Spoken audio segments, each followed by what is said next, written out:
მოდი ძირითადად მაყურებლებოდა მსმენელებო გთავაზობთ საიდუმლო დოქტრინის წიგნის განხილვას მე ვთარგმნი ქართულად და შემდეგ კითხულობ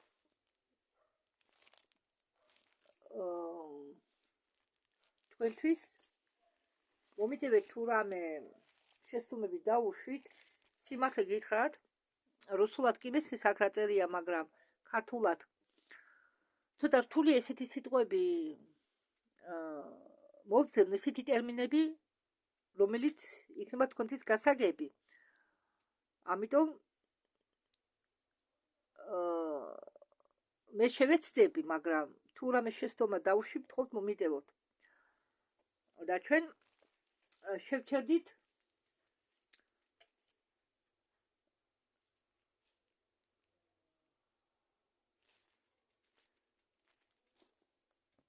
ჩვენ შევჩერდით შესავალზე ჯერ შესავალი არა დამთავრებული თავის შესავალი ხომ და ახლა მე გავაგრძელებ იქიდან სადაც გავჩერდი რას ამბობენ მეცნიერები ბუდისტურ ლიტერატურაზე ფლობენ თუ არა ისინი მათ სრულიად რასაკვირველი არა იმის მიუხედავად რომ 325 ტომეულის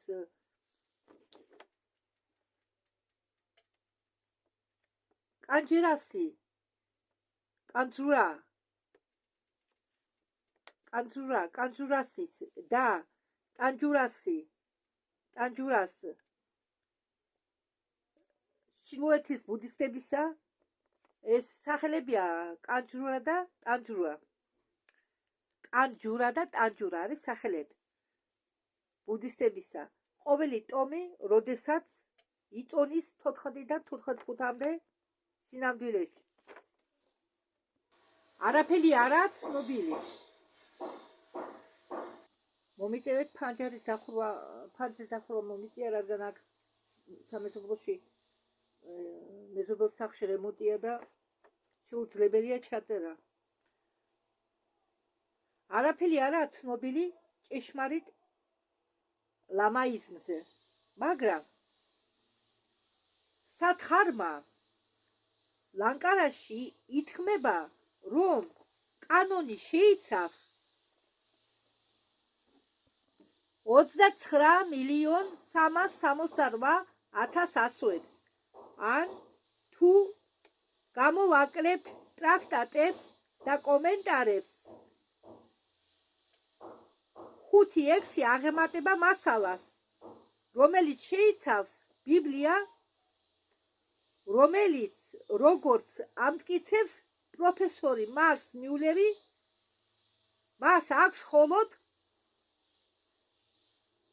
3,567,180 ესე იგი ამ 325 ტომების მიუხედავად სინამდვილეში ისინი 333-ზე მეტია კანჯური იტევს 108-ს ტანჯური კი 225 ტომს კანჯური და ტანჯური არის ნაწარმოები ნაშრომები ხო ტანჯური იტევსო 108 ესა კანჯური იტევსო 108-ს ტანჯური კი 25 ტომს მომიტევეთ რომ ყვირი ვარ ისეთი ხმაური შემოდის გარედან ჩემი ხმა შეიძლება ვერს გაიგოთ იმის მაგივრად რომ თარგმნელებს სწორად აეხსნა მოყვანილი შინაარსი გადააბმეს ისინი თავიანთ კომენტარებს თავიანთი სხვადასხვა სკოლების დოგმების გასამართლებლად უფრო მეტიც თქმულების მიხედვით რომლებაც შეინახეს ჩრდილო დასავლეთის ბუდისტურმა სკოლებმა წმინდა ბუდიზმური კანონი თავისი შეიცავდა 80,000 ან 84,000 ტრაქტატებს, მაგრამ უმრავლესობა იყო დაკარგული, ასე რომ დარჩა მხოლოდ 6,000. ასე ლაპარაკობს პროფესორი. ეუბნება პროფესორი თავის მსმენელებს. როგორც ყოველთვის დაკარგულია ევროპელებისთვის, მაგრამ ვის შეუძლია იყოს დარწმუნებული, რომ ისინი დაკარგულია ბუდისტებისთვის და ბრამინებისთვის. თუ გავითვალისწინებთ, რომ ბუდისტები თაყვანს ცემენ ყოველ სტროფს, სადაც ბუდაზე წერია და წმინდა კანონზე გაქრობა 76,000 ტრაქტატისა სასწაულად უნდა მოგეჩვენოს. წინააღმდეგ შემთხვევაში ყოველი ვინც გარკვეული იქნება მოვლენების ბუნებრივი სულით ხელს მოაწერდა მტკიცებულებებს, რომ 5,000 ან 6,000 76,000 ტრაქტატიდან შეიძლება განადგურებულიყო. ხო, კიდე გავიმეორებ რიცხვებს, რომ 5,000 ან 6,000 იმ 76,000 ტრაქტატებიდან შეიძლება განადგურებულიყო. ბუდისტების დევნის დროს ინდოეთში. ხო, შეიძლება განადგურებულიყო ბუდისტების დევნის დროს ინდოეთში და მათი გადასახლების დროს ინდოეთიდან. მაგრამ არის დასუსტებული, რომ ბუდისტური არხატებმა დაიწყეს თავიანთი რელიგიური სულები იმ მიზნით, რომ გაევრცელებიათ ახალი რწმენა კავშირის და ჰიმალაების მიღმა უკაცრავად, რომ გაევრცელებიათ თავისი ახალი რწმენა კაშმირის და ჰიმალაების მიღმა. კიდევ 300 წლით ადრე ჩვენ ერამდე. ლაც ენი მიუნიშნებს ბუდისტურ მონასტერზე, რომელიც აგებულია კაილასის მთიან ადგილზე ქრისტეს შობამდე. გენერალი კუნინ გამიახსენებს კიდევ ერთ მონასტერს, რომელიც ამაზე უფრო ძველია. მაგალითად, ბუდისტებმა მიაღწიეს ჩინეთს 61 წელს ქრისტეს შობამდე, როდესაც კაშიაპა იმპერატორი მინდის მოწვევით გაემგზავრა იქით. ესე იგი, იმპერატორმა მინდიმ მოიწვია კაშიაპა.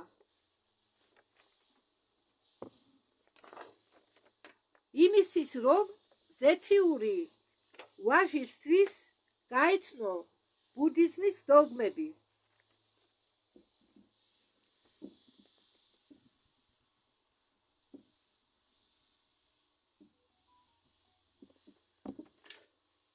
უცნაურია გესმოდეს აღმოსავლეთ ცოდნებისგან, რომ რაღაც დანაკარგი იყო, თუმცა შეიძლებოდა მასეც მოხდარიყო. ისინი ეჭვსაც არ გაივლებენ გულში, რომ ისინი იყო დაკარგული. ტექსტები შეიძლება იყოს დაკარგული მხოლოდ დასავლეთისთვის და თვითონ მათთვის, ან ის, რომ აზიატურ ერებს თავხედობა ყოფნით იმისთვის, რომ შეინახონ წმინდა რეკორდები. რეკორდები ეს არ იგულისხმება, რეკორდი არა ის, რასაც ახლა ჩვენ რეკორდად გვესმის, არა. ეს რეკორდები იგივე ხელნაწერებს ნიშნავს, ტრაქტატებს ნიშნავს. იმ დროს ამ ხელნაწერებს და ტრაქტატებს ეწოდებოდა რეკორდები, ნაშრომები. უფრო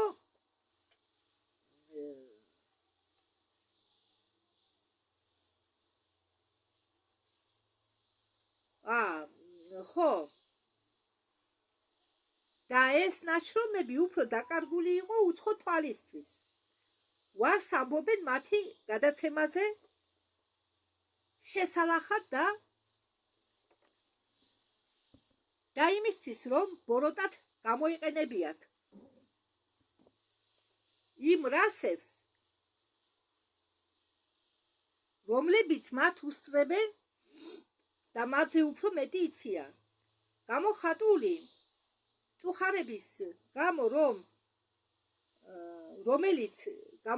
მწუხარების გამო, რომელიც აღიარებდა აღმოსავლეთ ცოდნეებით, უკაცრავად, გამოხატული მწუხარების გამო,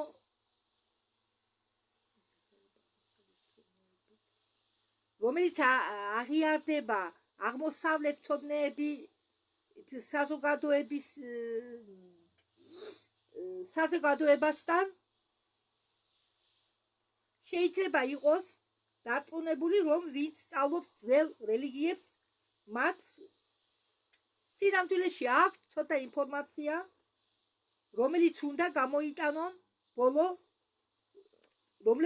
გამოიტანონ ესე იგი, ვინც სწავლობს რელიგიას, მათ აქვთ სინამდვილეში ცოტა რაღაც ინფორმაცია, რომელიც უნდა გამოიტანონ ბოლო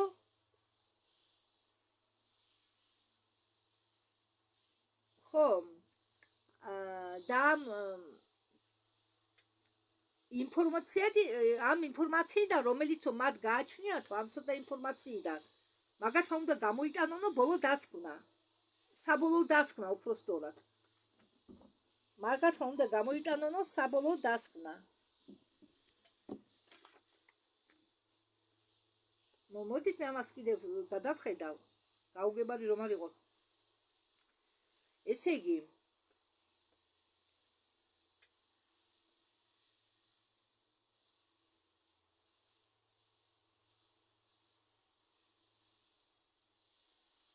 გამოხატული მწუხარების გამო,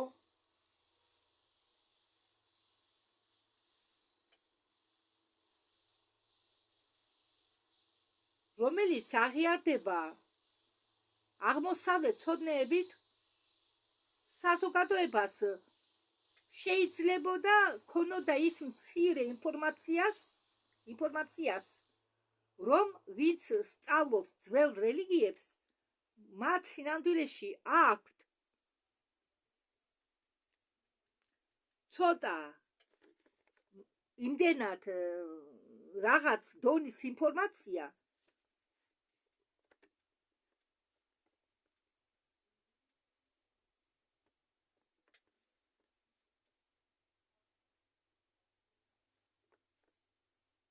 რომელიც მისცემთო მათ საშუალებას საბოლოო დასკვნა გამოიტანონო. ხო, ან რომლებმაც ვინც ფლობს ამ ინფორმაციით, უნდა გამოიტანონ საბოლოო დასკვნა,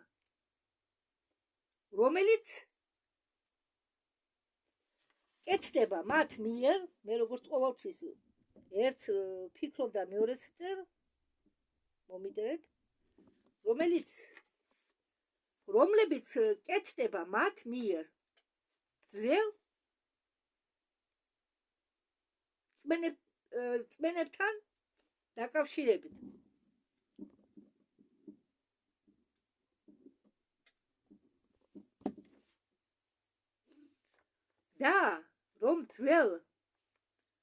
და რომ ინფორმაციის სინაკლებობა არ კმინავს მათ ავტორიტეტს, შეიძლებოდა გვევარაუდა, რომ მრავალი რეკორდების საშუალებით, რომლებიც მიეკუთვნებიან ეგვიპტურ თეოგონიას და მისტერიებს, რა არის სიტყვა თეოგონია? მე ახლა შევედი ინტერნეტში. ალბათ კი არა, ბევრმა არის ეს ამ ტერმინის მნიშვნელობა. თეოგონია არის კიდევ ნაწარმოების, ნაშრომების, პოემების სახით, მაგრამ სინამდვილეში თეოგონია ნიშნავს შედგება ორი სიტყვისაგან. თეო ბერძნული სიტყვაა და ნიშნავს ღმერთს, გონეია დაბადებას. ესე იგი, ტეოგონია ნიშნავს ღმერთების დაბადებას. მიფი ღმერთების წარმოშობაზე. და რა ყოფილა მისტერია? მისტერია ეს არისო სამხატვრო ჟანრი, რომელშიც მკვლელობები ან სხვა დანაშაულები რჩება გაუხსნელი. ამიტომ ქვია თურმე მისტერია. ხო, ესე იგი გაუხსნელი ამ შემთხვევაში ნიშნავს გაუხსნელ რაღაც ამბებს, რომლის ახსნა ან ვერ შეძლეს, ან დატოვეს საიდუმლოდ. ამიტომ ეს იხსნება ერთი სიტყვით, მისტერია. ხო, ახლა მე თავიდან წავიკითხავ ამას.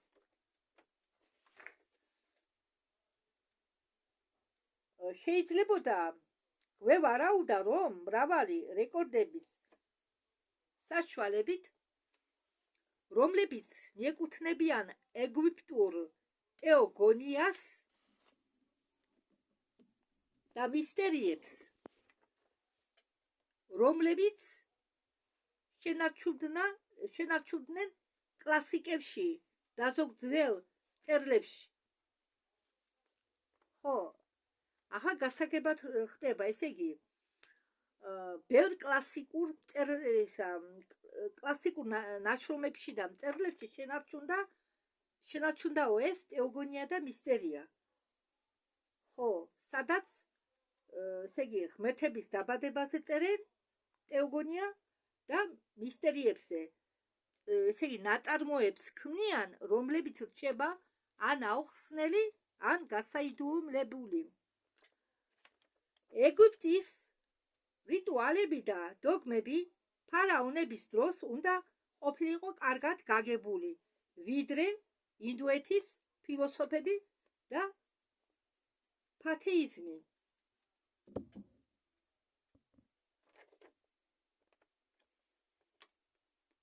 რომელიც აფანტვინებს ყურადღებას, რომლებში იყო საუბარი რელიგიებზე და ენაზე, რომელზეც წარმოდგენა არ ჰქონდათ ევროპელებს ჩვენ ასწლეულობამდე. ნილოსის გასწვრივ დგანარიან მთელი ქვეყნის სანახავად დღემდე ყოველწლიურად ამოთხრილი, აღმოჩენილი, ყოველთვის ახალი რელიკვიები,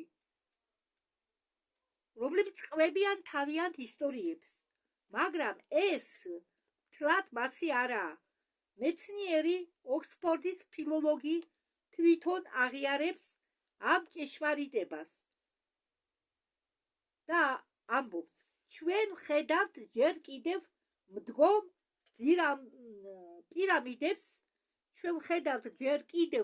პირამიდებს, ტაძრების ნანგრევებს და ლაბირინტებს, რომლებიც სავსეა იეროგლიფური წარწერებით და უცნაური ნახატებით ღმერთებისა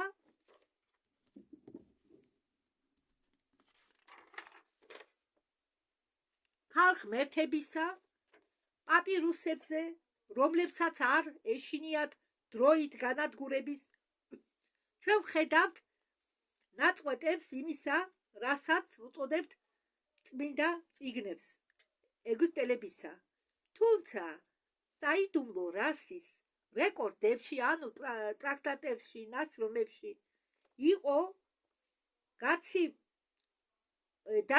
გაშიფრული უკაცრავად ბევრი რამ, მაგრამ ეგვიპტეს რელიგიის მთავარი წყარო და ნაღდი მნიშვნელობა მისი ტრადიციული მსახურებისა ჯერ არის ცნობილი.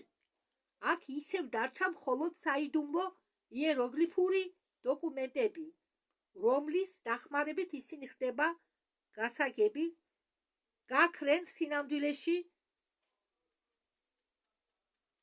ხო, ეს დოკუმენტები გაქრა სინამდვილეში ჩვენმა უდიდესმა ეგვიპტოლოგებმა ცოტა იციან ეგვიპტელების დასამარხ-წესებზე და მუმიებზე გამოსახული ნიშნებზე, რომელიც იმისთვის არის დატანილი, რომ ახსნან მაგის დახმარებით გაირკვეს სქესი.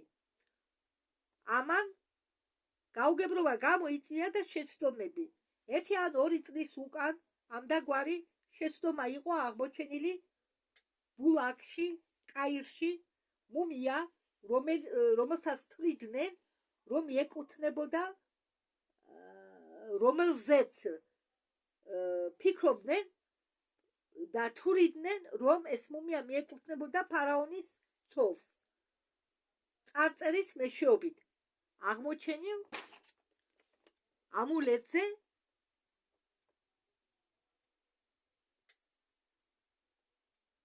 რომელიც ეკიდა მის კისერზე. აღმოჩნდა, რომ სეზოსტრისი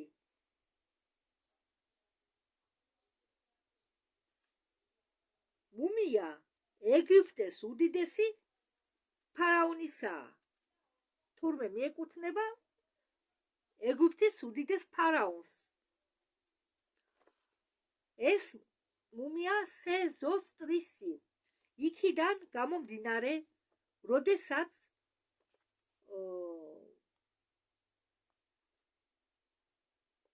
გაირკვა, რომ არსებობს ბუნებრივი კავშირი ენის და რელიგიებს შორის და რომ არსებობდა არიული რელიგია არიული რასის გამოყოფამდე, საერთო სემიტური რელიგია სემიტური რასის დაყოფამდე და საერთო ტურანული რელიგია ჩინელებისა და სხვა ტომების დაყოფამდე, რომლებიც მიეკუთვნებოდნენ ტურანულ სახეობას. ხო, არის ვინც მე მისვენს ახლა თუ აქვს ჩემი ნათარგმნი ბორელის წიგნის წაკითხულ მოსმენილი. იქ ეს ტურანელები, სემიტელები არიან ატლანტების ქვერასა. მაგრამ სინამდვილეში რელიგიების სამი ცენტრის აღმოჩენის შემდეგ და ენის სამი ცენტრის აღმოჩენის შემდეგ, თუმცა იყვნენ გარკვეულები ამ პირველყოფული რელიგიის თაობაზე, როგორც მათ წარმოებაზე, პროფესორი ოყმანობდა გამოეცხადებინა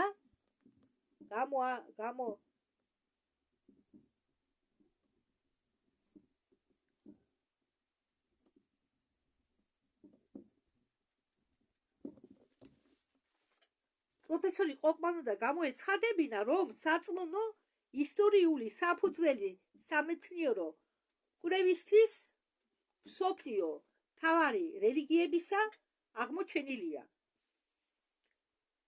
სამეცნიერო კვლევა ბრწყალებში საგნისა ან არის მტკიცებულება ან შუამდგომლობა მისი ისტორიული საფუძვლისა და ამ მცირე მონაცემების კრებულით არც ერთი პატივსაცემი ფილოლოგი არ გამარჯვდება თუ თავისი დასკვნები წარმოადგინა მტკიცებულებად ისტორიულ ფაქტებად. უეჭველად ნაცნობი აღმოსავლეთ მცოდნებ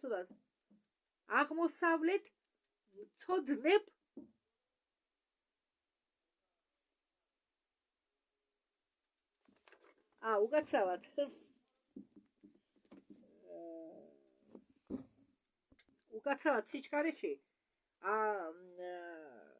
აღმოსავლეთოდნემ უნდა დამიწერია აღმოსავლეთოდნებ, ამიტომ რომ ცოტა ამერია. უეჭველად ნაცნობი აღმოსავლეთოდნემ დაამტკიცა და საზოგადოების გასახარებლად, რომ ფონეტიკური გრიმის კანონებით ერთის კანონით და ბუდის კანონით არის ორი სხვადასხვა პიროვნებები. სრულიად განსხვავდებიან ერთი მეორესაგან და დაამტკიცა ეს მეცნიერულად, როდესაც ის სარგებლობს შემთხვევით თქვას ამავე დროს, რომ ერთი იყო პატივსაცემი, როგორც მაღალი ღვთაება პერიოდში ბევრად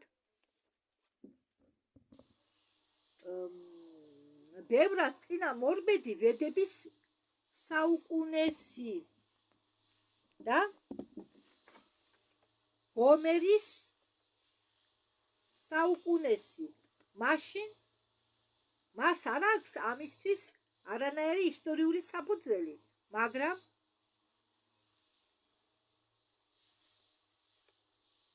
ქმნის ისტორიას და ფაქტია ქვემსახურებები მისი საკუთარი დასკვნებით, რომლებსაც შეუძლიათ იყონ ზედმეტად სამეცნიერო მეცნიერების თვალებში აღმოსავლეთმცოდნეებისა, მაგრამ შორს მდგარები ჭეშმარიტებიდან ეს სასპორო საკამათო ხედვები სხვადასხვა და განთქმული ფიზიოლოგებ და უკაცრავად განთქმული და გამებნახათ,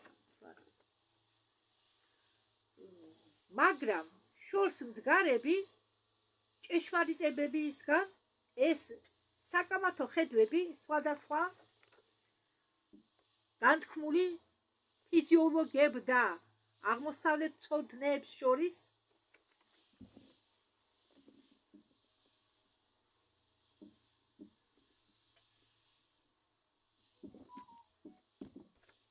მარტინი გაუგისაგან თვით პროფესორ მაქს მიულერამდე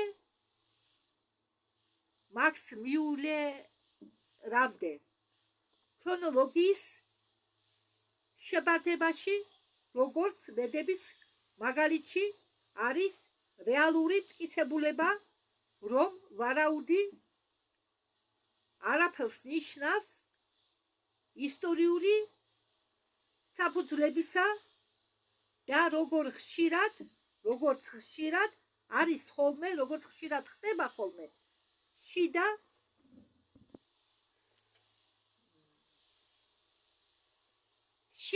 შეხედულება არის მხოლოდ შედეგი მცდარი ცეცხლისა გადამრჩენი შუქურის მაგივრად, ასევე მეცნიერება თანამედროვე მითოლოგიისა არ აქვთ უკეთესი საწინააღმდეგო აზრი მეცნიერების წერლების აზრების საწინააღმდეგოდ, რომლებსაც წამთ ან ჯერათ ბოლო 100 წელში პირველადი გამოცხადების ფრაგმენტებისა, რომელიც მისცეს წინაპრებს კაცობრიობისა, რომელიც მისცეს წინაპრების კაცობრიობის თელ რასას,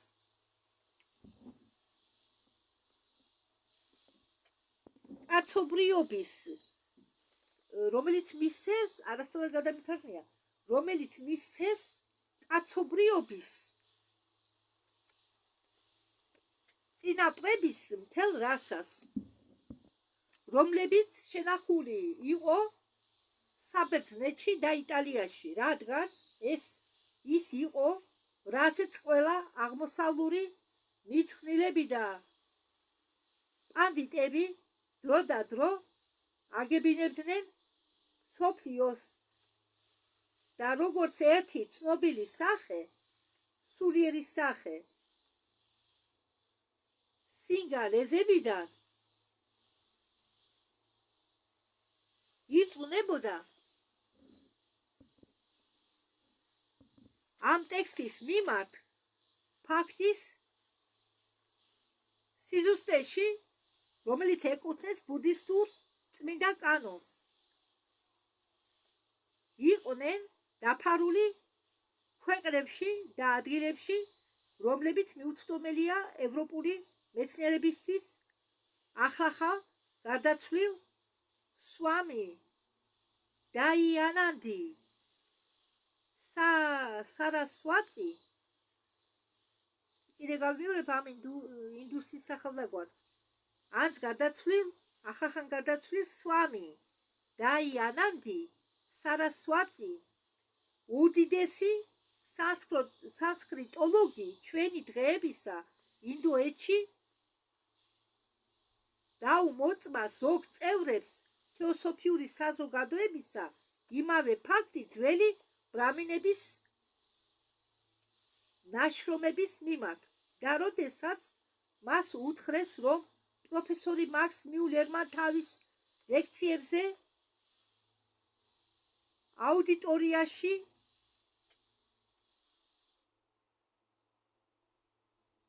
რომ თეორია იმაზე, რომ არსებობდა პირველადი და ზებუნებრივი გამოცხადება მიცემული კაცობრიობის რასის წინაპრებზე, ახლა პოულობს ცოტა მხარდაჭერებს. მას წმინდა და მეცნიერი ადამიანი მხოლოდ გაიცინებდა. მისი პასუხი იყო საჩვენებლო. მოქს მიულერი, ასე უწოდებდა ის მაქს მიულერს, მოქს მიულერი თუ იყო ბრამინი და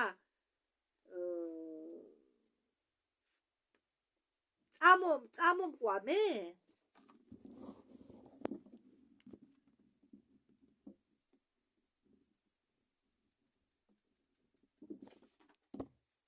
მე მას გავიყვანდი გამოქვაბულისკენ, გამოქვაბულ გუბტასკენ.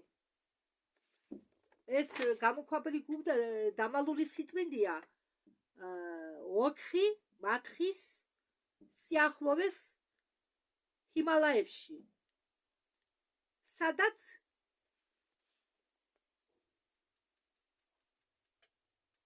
ის მალევე აღმოჩნდებოდა, რომ ის რაც გავიდა კაილასით, ოკეანის შავი წყლები ინდოეთიდან ევროპაში იყო მხოლოდ ნაწყვეტები, უარყოფილი ასლებისა, ზოგიერთი ადგილებისა, ჩვენი წმინდა წერილებისა. ამას კიდევ წაგიკითხავ, რა თქვა იმ წმინდა ინდოელმა მაქს მიულერზე. მისი პასუხი იყო ასეთი: მოქს მიულერი, ანუ მაქს მიულერი თუ იყო ბრამინი და წამომყვანე, მე მას გავიყვანდი გუბტას გამოქვაბულისკენ, რომელიც დამალული სიწმინდეა ოქხი მათხის სიახლოვეს ჰიმალაებში, სადაც ის მალევე აღმოაჩნდა, რომ ის რაც მან გავიდა გაიარა კაილასით, გონიესა გაიარა კაილასით,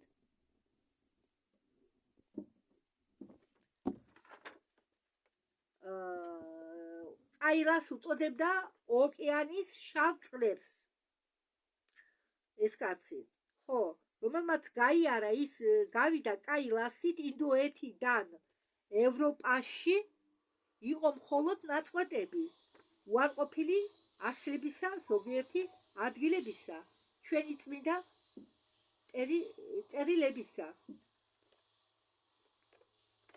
და ის ამბობს, პირველად გამოცხადებას ჰქონდა ადგილი და ის არსებობს ახლაც. აგრეთვე ის არასდროს არ იქნება დაკარგული.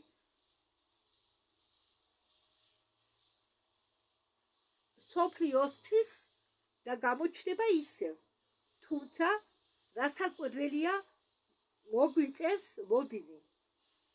დახრილი მომდევნო შეკითხვებით ამ თემაზე, მაგრამ არ მოისურვა პასუხის გაცემა. ეს იყო მერუტაში 1880 წელს.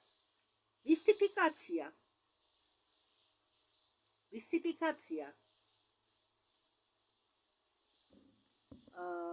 რაც ნიშნავს სიტყვა მისტიფიკაცია ნიშნავს ადამიანის სიცრუეში შეყვანას, ადამიანის არასდროს ესე იგი ადამიანს მიაწოდო ინფორმაცია შეცვლილ არასდროს ფორმაში. ეს არის მისტიფიკაცია და მისტიფიკაცია, რომელიც გაითამაშეს ბრამინებმა წარსული ასწლეულში კალკუტაში, რომლის მსხვერპლი გახდნენ პოლკოვნიკი შილფორდი და სერი უილიამი ჯონი. იყო სასტიკი, მაგრამ ის იყო სრულიად დამსახურებული და არავინ არ იმსახურებს დიდ განსჯას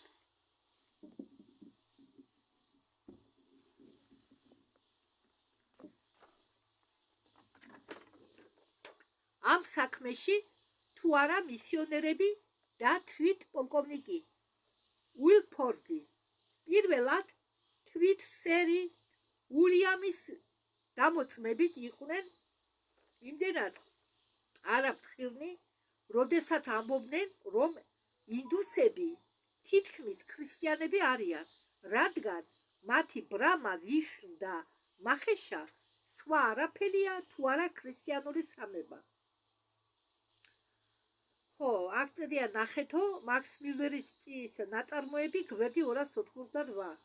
ეს იყო კარგი გაკვეთილი აღმოსავლეთ ცოდნეებისა, უბრალოდ ეს იყო კარგი გაკვეთილი და აღმოსავლეთ ცოდნეები იყვნენ ორმაგად ფრთხილი, მაგრამ შეიძლება ამან გახადას ზოგი შიშარა და რეაქცია მაიდულა წინა დასკვნების მაიატნიკს შუქურას, წინა დასკვნების შუქურას გადაწეულიყო საწინააღმდეგო მხარეს. თვით პოლკოვნიკ უილფორდის თხოვნით ახლა აღმოსავლეთ ცოდნეები აცხადებენ ყოველ უფრო სწორად მათ გაუჩნდათ სურვილი და აუცილებლობა გამოეცხადებინათ არხაისტური და სანსკრიტული მანუსკრიპტი იმდენად თანამედროვე, რომ ამან მისცა მისიონერებს სრული გამართლებით გამოიყენებინათ ეს მომენტი. ნელა იმიტომ, ნელა მკითხულობ საერთოდ მე, მაგრამ ნელა იმიტომ მკითხულობ, რომ გაიგო თუ რას მკითხულობ. და ისინი მასეც იქცევიან თავისი გონიერი მოქმედებიდან გამომდინარე, რომლის დამოწმება ხდება სულელური მცდელობით და დაემტკიცებინათ, რომ მთელი ისტორია კრიშნაზე პურანებში ნასისხებია ბიბლიიდან, მაგრამ ფაქტები, რომელიც მოყვანილია ოქროს ფონდის პროფესორით მის ლექციებში ჩანართებთან დაკავშირებით გაკეთებული სასიკეთოდ, მოგვიანებით კი პოლკოვნიკ უილფორდის სამწუხაროდ სრულიად არ ეწინააღმდეგებოდნენ დასკვნებს. ამ დასკვნებამდე უნდა მოვიდეს ყოველი, რომელიც სწავლობს წმინდა სწავლებას, რადგან თუ შედეგები ამტკიცებენ, რომ არც ახალი და არც ძველი აღთქმა არც ერთს არ გამოუტანია რამე უფრო ძველი რელიგიიდან, ბრამინების და ბუდისტების რელიგიებიდან. შეიძლება არ ნიშნავდეს, რომ ებრაელებს არ აქვთ რამე გადმოტანილი, ან ყველაფერი აქვთ გადმოტანილი, რაც იცოდნენ ხალდეების რეკორდებიდან, ესე იგი ხალდების ნაშრომებიდან, ან წიგნებიდან. მოგვიანებით შეცვლილი ოღონდ ესევით ხო ესევი იყო ცენზურისტი კათოლიკე იტალიერი რომელიც ყველაფერს აცენზურებდა რაც იქნება ხალდებს რაც ეხება ხალდებს მათ რაც ეხება ხალდებს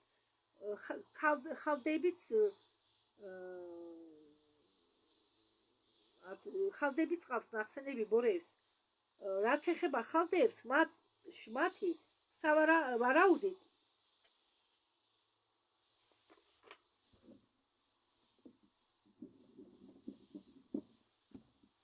ეს პირველადი ცოდნები მიიღეს ბრამინებიდან რადგან როულინსონი უჩვენებს ვედურ გავლენას ადრინდელ მითოლოგიაზე ბაბილონისა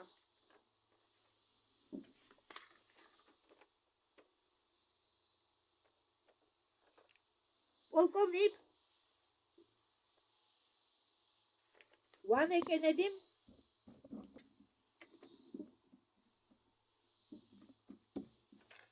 დიდი ხანია შეამჩნია რომ ბაბილონი თვით თავისი შექმნიდან იყო სანსკრიტული და ბრამინული სწავლებების ადგილი მაგ ყველა ამ მტკიცებულებმა უნდა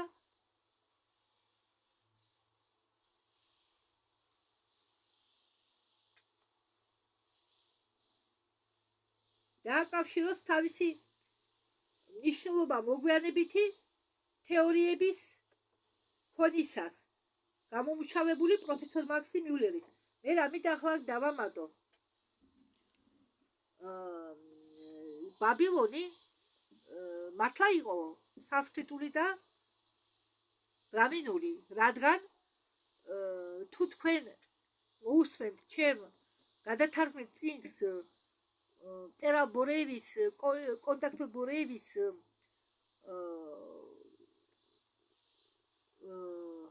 ვიწიერი ჰუმანოიდური ცივილიზაციების ისტორიას იქ წერია რამაზე არის ასეთი თავი რამაზე რომელსაც დაავალეს რომელსაც ორიონის წმინდა სულმა დაავალა უდიდესმა სულმა მთელი სოფლიოს დაპყრობა და რამას უნდა დაიპყრო მთელი სოფლიო და მიეტანა ხალხამდე ყველა ერამდე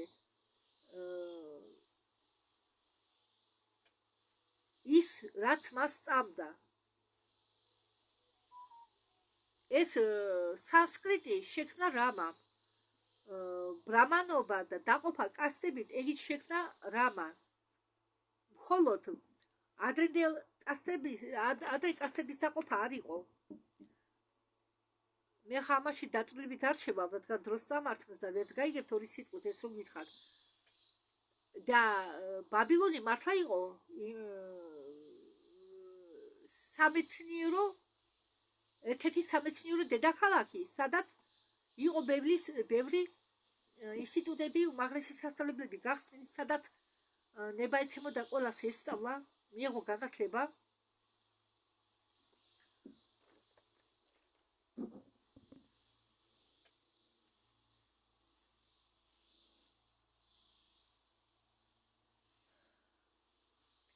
Как перевести на грузинский слово плоскогорье?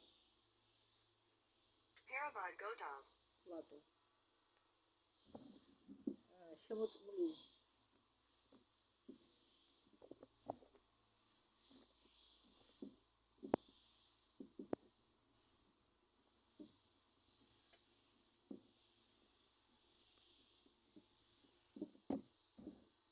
Платос гарчемо.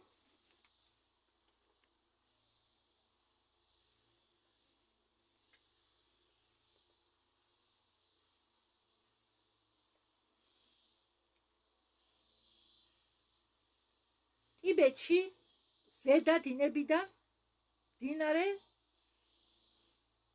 ხუანხედან ქვევით კარაკორუმის გორაკებთან იყო მოწმე ცივილიზაციის 1000 წლის განმავლობაში და შეეძლო მოეყოლა კაცობრიობისთვის უცნაური საიდუმლოებები აღმოსავლური და ცენტრალური ნაწილებში ამ რაიონებისა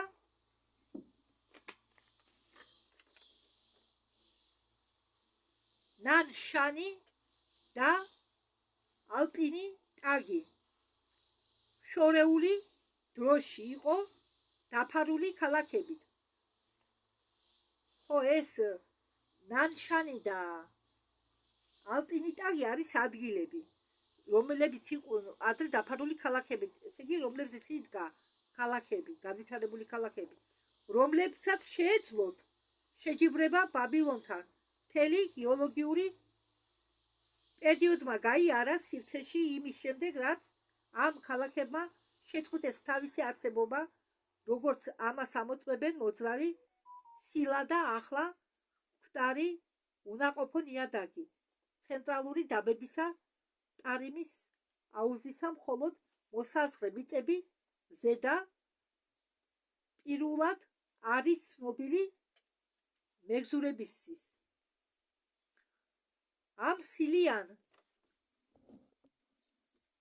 პლატოს ქვეშ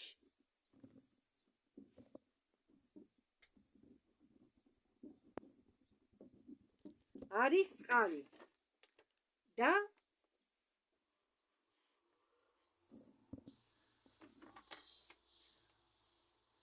და ახალი ოაზისები, სადაც ევროპელების ფეხი ჯერ არ შემდგარა, არ შეიძლებოდა შემდგარიყო. ამ მწვანებული ოაზისების შორის არის რამდენიმე სრულიად მიუწვდომელი უვიცისთვის უცხო მოგზაურისთვისაც კი ხარიშხალებს შეუძლიათ სილა შემოაბრუნონ და მთელი დაბები დაფაროს, მაგრამ ისინი უძლურნი არიან გაანადგურონ ის, რაც არის მათ ცდომის მიღვა. მიწის სიღრმეში აშენებული საცავები დაცულია და რადგან მათი შესასვლელები დაფარულია, ცოტა ალბათობაა იმისი, რომ ვინმე რომს გაიღო ისინი, თუნდაც რამდენიმე არმია შეიჭრა სირის უდაბნოში,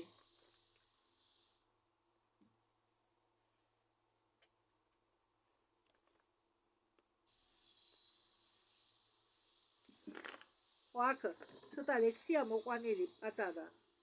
რა ვიცი, მე მაინც გადავთარგმნე, თუ მოგეტონა.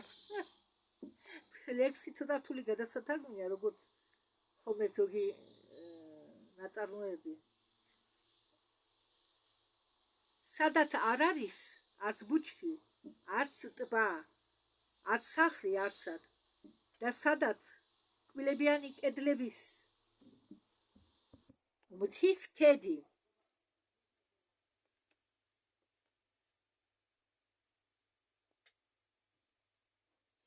დგას, დაბების გამომშრალი სილიანი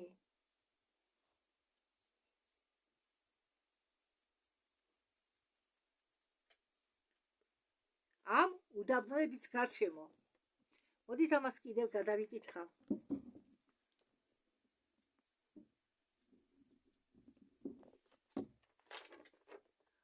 სადაც არ არის არც ბუჩქი, არც ტბა, არც სახლი არსად და სადაც კბილებიანი კედლების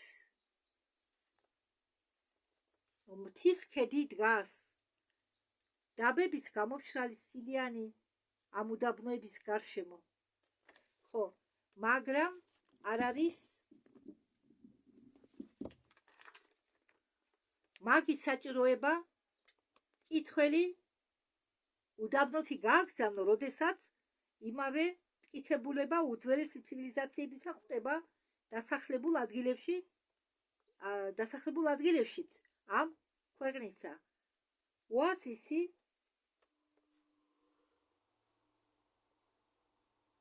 ჩერჩენის ოაზისი თუ გაგიგონიათ, არ ვიცი, მე პირველად გავიგე, როდესაც ამას სარვინდი. მაგალითად განლაგებულია 4000 ფუტის სიმაღლეზე.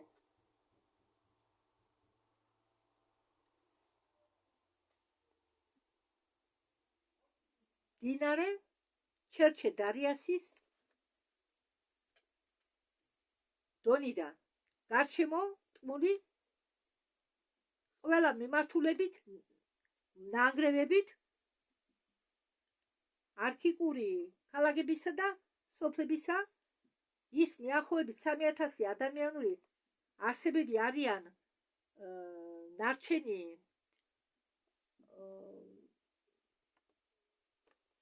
მიახლოებით ასობით გადაშენებული ერებისა და რასებისა, რომლების დასახელება ამჟამად არ არის ცნობილი ეთნოლოგებისთვის.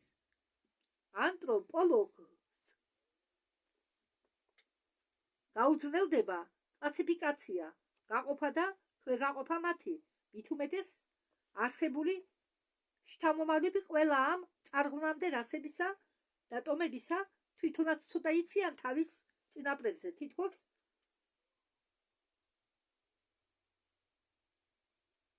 თვალიდან არიანო ჩამოვარდნილი. როდესაც მათ ეკითხები მათ წარმოშობაზე, ისინი პასუხობენ, რომ არ იციან საიდან მოვიდნენ მათი მამები, მაგრამ სმენიათ, რომ მათი პირველი ან ადრეული წინაპრები იმართებოდნენ ამ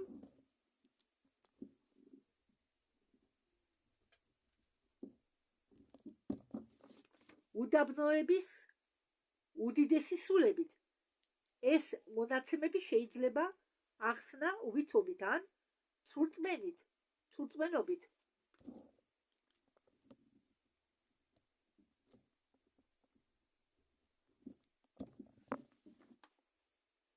მაგრამ თუ საიდუმლო დოქტრინის სწავლებას გავითვალისწინებთ, პასუხი შეიძლება დაფუძნებული იქნეს პირველად ტრადიციებამდე, მხოლოდ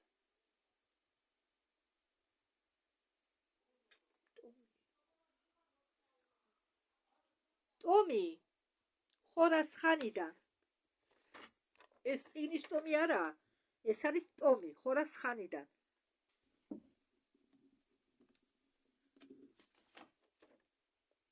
ამტკიცებს თავის წარმოშობას ადგილიდან ცნობილი ახლა როგორც ავგანეთი.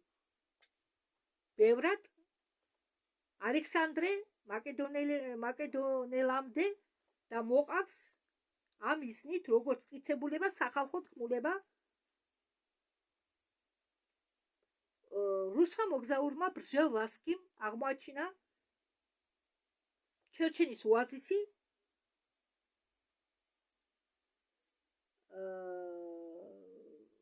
ახლოს ნანგრევები ორი გრანდიოზული ქალაქებისა უძველესი, რომლისაგან ადგილობრივი ტრადიციით იყო განადგურებული 3000 წლის უკან გმირით და გოლიათით, მეორე კი მონღოლებით მე-10 საუკუნეში ჩვენ ერაში. ამ ორი ქალაქის ადგილსამყოფელი დამალულია სილების და ქარების მეშვეობით, ცნობით მოყვარული სხვადასხვა ნარჩენებით გატეხილი ფაიფურის ნატეხებით, სამზარეულოს საგნებით და ადრინდელი ადამიანური ძვლებით. აბორიგენები ხშირად პოულობენ სპილენძის და ოქროს მონეტებს, ვერცხლის დამდარ ფილებს, ალმასებს, ბირუზა და რაც მთავარია და მნიშვნელოვანია, დამწეულ მინას, ყუბოები, რომელიღაც პება ისეთი ხისგან დამზადებული ან ისეთი მასალისგან დამზადებული, რომლის შიგ იმყოფებიან ბალზამირებული სხეულები, მამრობითი სქესის მუმიები, ყველა ეკუთვნიან ძალიან მაღლებ და გარეგნულად გავლადიან ადამიანებს გრძელი თმებით. იყო ნაპოვნი კამარა, რომელშიც იყვნენ მჟდარი 12 კვტარი მამაკაცი. სხვა დროს იყო ნაპოვნი ახალგაზრდა ქალი, ცალკე ტუბოში მისი თვალები იყო დაფარული ოქროს დისკებით და ყბები მაგრად იყო დამუწული ოქროს რგოლით, რომელიც გადიოდა ყბაზე და თავის და ეს რგოლი იყო დამაგრებული პარიეტალურ ძვლის ზევით თავზე. ის იყო შეხვეული, ეს ქალი იყო შეხვეული შალის, ვიწრო შალის სამოში, მისი მკერდი იყო დაფარული ოქროს ვარსკვლავებით, ფეხები იყო გაშიშვლებული. ეს პრჟევლსკის ლექციებიდანაა მოყვანილი. აქვე ცნობილი მოგზაური ამატებს, რომ მთელი გზის განმავლობაში მდინარე ჩეჩენის გასწვრივ მას ესმოდა ლეგენდებით 23 ქალაქებზე, რომლებიც იყო საკუნების უკან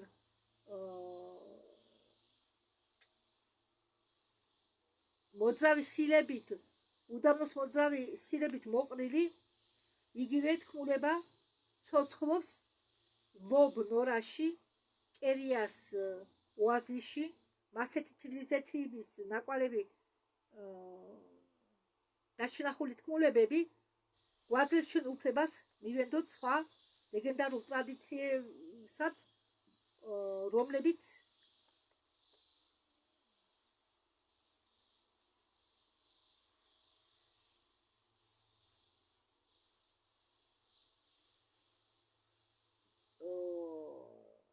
მოსვენილი აქვს მეცნიერებს და რომლებიც არიან ინდოეთიდან, მონღოლეთიდან და რომლებიც ლაპარაკობენ დიდ ბიბლიოთეკებზე დაფარული სილებით, სხვადასხვა ძველი მაგიური ცოდნების რელიკვიებთან ერთად, რომლებიც ყველა იყო დამალული უსაფრთხოდ.